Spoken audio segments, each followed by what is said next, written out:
Do you want to? Oh my goodness.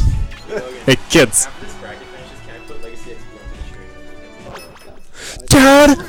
Dad, after your game's finished, can we put on Legacy XP and I'm sorry. That's just what it sounded like at first. That's fine. Yeah, dude. Legacy. Wait, do we have Legacy? He does. He has it with him. I might actually want to try that one out. But let's get into this match right here.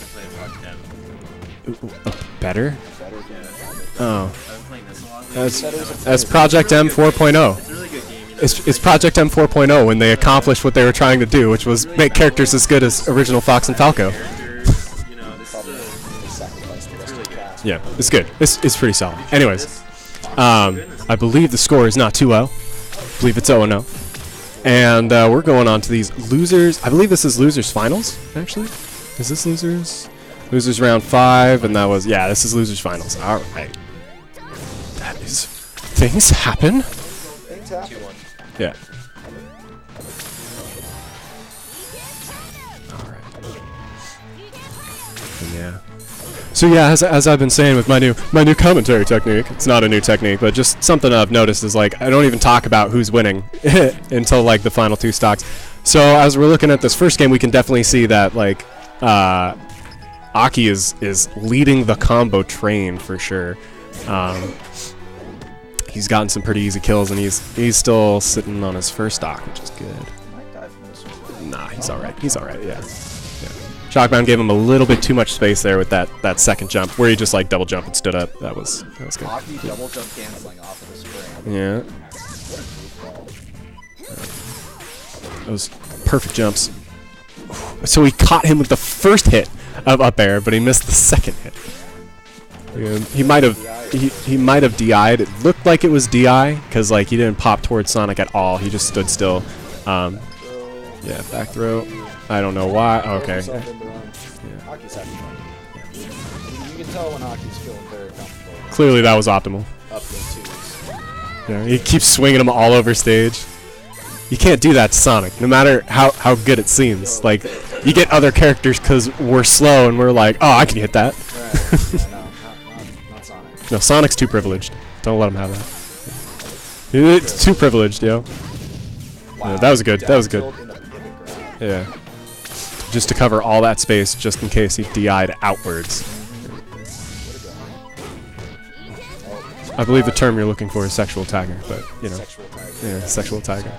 Yeah. Aki doesn't like it that I call him that. It's incredibly accurate.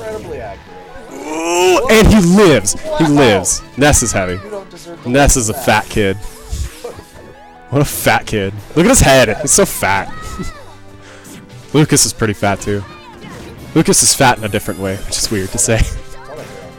Yeah. It's that DBZ pump. Yeah, even Shockbound's like, what? I just got jabbed into back air. That made no sense. Alright. Well, he probably wants some space. He definitely needs space because, like, Aki's able to, like, float around and he's got this nice, like circle of death that starts right above Ness. Like, literally above him because of his double jump. And then it kind of, like, splooges out. I don't even know how to describe it, but, like, Ness can control a lot of space, but that is only when, one sec. Hey, Tomo. There you go. That's why.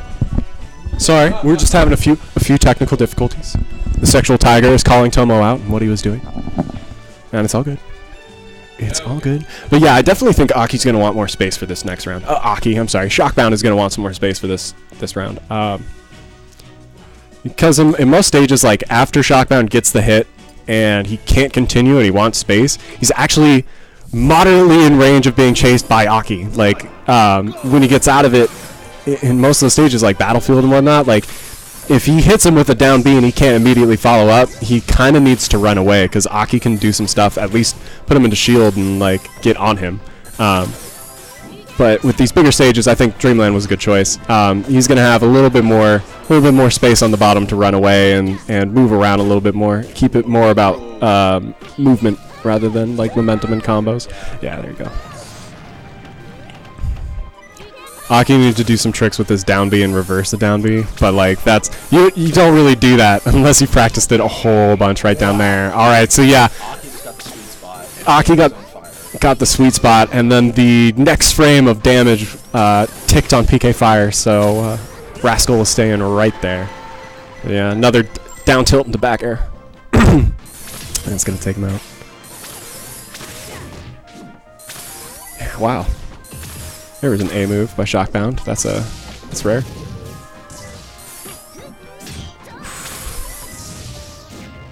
There it is again. He's using the forward tilt. He's finally using tilts. That's one of the things. Yeah, Shockbound needs to be using tilts a whole lot more. Like Sonic's down tilt is super good. Things like that.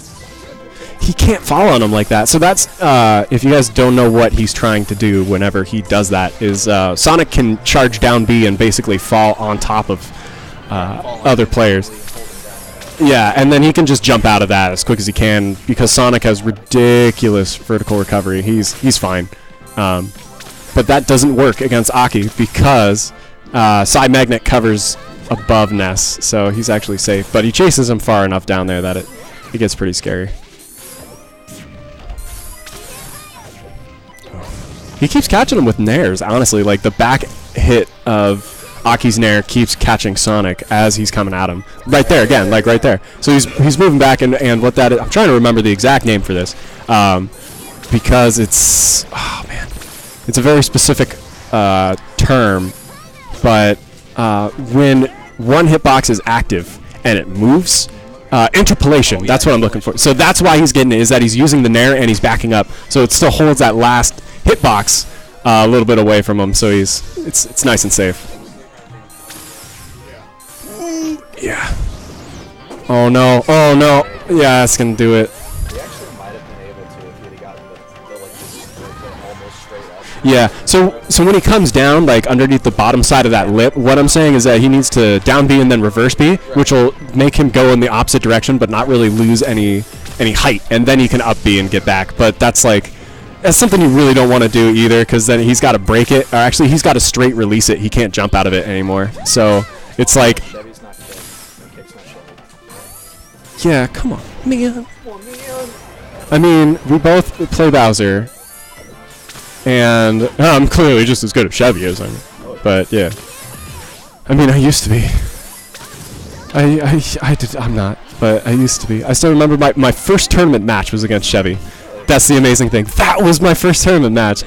Back in the day when he was playing DK, and I got the cheesiest Mario forward air on him ever. It was stupid. I made a mistake, and then I was falling, and then I was like, maybe my forward air will catch him, and then it did, and we both just went, wah. It was just stupid. And yeah, I managed to beat him, and then he got Samus, and then everything changed. But yeah. He picks Bowser every once in a while, so I'll take some games from him. So this game is actually insanely close. I lied. Yeah. They say commentator's curse, but I actually don't believe that it's commentator's curse. It's not commentator's curse because the commentator is calling something out, and then the other player realizes it at the same time as the commentator goes to call it out. So it's not cursed. If anything, it's like commentator player. Commentator's too into that player's head, and he's like, he's got to take that stock right now. Okay, yeah, there it goes. He got it. Got it right there. Yeah, like, you just recognize that something needed to happen right here or was going to happen, and then it just happens, and it's like, commentator's curse. It's like, no. Yeah. It's true. It's true. We're commentating on how to commentary. Here at ESS. Oh my god. I'm not quite ASMR, so that was a footstool. Are you joking me? Are you joking me? I want all of that in like a full rewind. I want that entire first stock and rewind, because that was just a bunch of BS over the ledge. Aki just kind of magnets, double jumps, and then down air. Yeah, he's just like, okay, cute. Yeah, okay, cool. Now you're gonna die. I've seen that. Please. That's Reddit. That's Reddit material. Reddit material. Llama, you're really fun on Reddit. Put it on Reddit. Llama, you're really fun on Reddit? Can you put it on Reddit? Reddit? Have you even read it? Do you even read it? That's not a thing? Okay, never mind. Never mind. Back east side, it was the thing. Okay, so they traded right there. Oh, that's going to take him in, yeah. Traded that down air with the first part of Rascal up there. Shockbound's really got some work ahead of him right now. He's really got some work. That first stock, like, yeah, it's not easy. He's got a hit confirm, yeah. So he has to tick, and then after the tick, he needs to like. Heard me. He needs to start it and jump it in first frame. Yeah, the little kid. He's so heavy. I don't understand. Oh, that was great. That was gosh, I just love watching Aki play. It's one of the like, to be honest, that's one of the few things that I like anymore about Smash Bros. Is like enjoying watching someone play the game, like finding that character. I mean, most people are like, oh, Westballs, I'll just stick with that. And I'm like, yeah, Westballs is super cool, and he's interesting, and he just goes to town. So he's very fun to watch. But like locally, I find it really hard to find people that I actually like to watch play. And like Aki's amazingly good. I love watching Aki play. Aki and Chevy are particularly good. Shut up, Tomo. I hate watching you play. I'm just kidding. I'm just kidding. It is fine. No. If you, man, I want to say if you had a little bit more wilder of a mix-up, I would be a little bit more excited. That's what I love to watch. Like people who footstool, people with just like wild and crazy mix-up, and then like people who just capitalize on movement all the time. Like Aki and Chevy are so good at that, in my opinion. That's gonna do it. He's not coming back from that. Yeah, no. Like in terms of momentum, there's like he's not gonna be able to gather it from that. But Aki and Chevy are two players who are like that, where the character is not specifically designed. Tons of options, just go. Tons of options, go. But how they play the character is that they're consistently using an option all the time. Like they are all over what that character can do, and that's why I love watching them play.